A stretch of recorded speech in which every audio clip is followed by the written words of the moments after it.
Hello everyone, welcome back to my channel. তো আজকে সকাল সকাল আমি কোথায় চললাম? সকাল 7টার সময় এই শীতের মধ্যে আমি চললাম পড়াতে।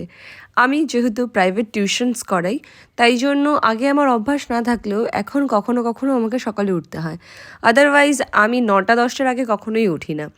বাট যেদিন পড়ানো থাকে সকাল 6:30টায় উঠে রেডি হয়ে আমি 7টার মধ্যে বেরিয়ে যাই। তো আজকেও চলে এসেছিলাম সকালে পড়াতে। দেন বাড়ি এসে একটু ব্রেকফাস্ট করলাম। ব্রেকফাস্টের ক্লিপগুলো আর নেওয়া হয়নি, কেন কি ব্রেকফাস্ট অতটা ইন্টারেস্টিং ছিল না সত্যি কথা বলতে। বাট আমি এক্সাইটেড ছিলাম আজকে লাঞ্চ নিয়ে। আজকে এত টেস্টি মাছ আর চিকেন করেছিল, তোমাদের জানি না, বাট আমার কাতলা মাছ ফেভারিট। তারপর বিকালে একটু ঘুমিয়ে চলে এসেছি দেখো পড়াতে। তো এই যে ফার্স্ট আমি যে যাকে পড়াতে এসেছি, একে আমি অলমোস্ট 3 বছর ধরে পড়াচ্ছি। আমার ফেভারিট স্টুডেন্ট আর খুবই ভালো, মানে ওর কাছে গেলে আমার ফিলই হয় না যে আমি পড়াচ্ছি, মনে হয় যে আমি কোনো ফ্রেন্ডের বাড়িতে এসেছি।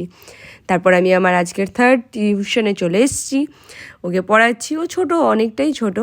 আর সবথেকে ভালো কী লাগে বলো তো, ওদের কিছু কিছু চ্যাপ্টার্স আছে না, মানে যেগুলো ছোটোবেলা হয়তো আমরা পড়িনি কিন্তু ওরা পড়ছে, আর এগুলো আমাদের অনেক কিছু মোরালস শেখাচ্ছে। তারপর পড়ানোর পর আমরা চলে এসেছিলাম একটু খেতে। অনেক দিন হয়ে গেল যে বাইরের সেরকম কিছু খাওয়া হয় না। তো আজকে খেলাম ফার্স্টে মোমো।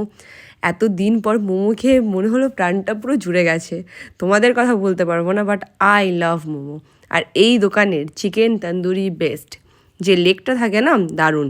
আর নতুন এখানে একটা লঞ্চ করেছে কি চিকেন ভাপা মতো, সেটাও খেলাম, সেটাও দারুণ ছিল। কিন্তু আমাদের ফেভারেট যেটা, সেটা হলো এই যে লেগ।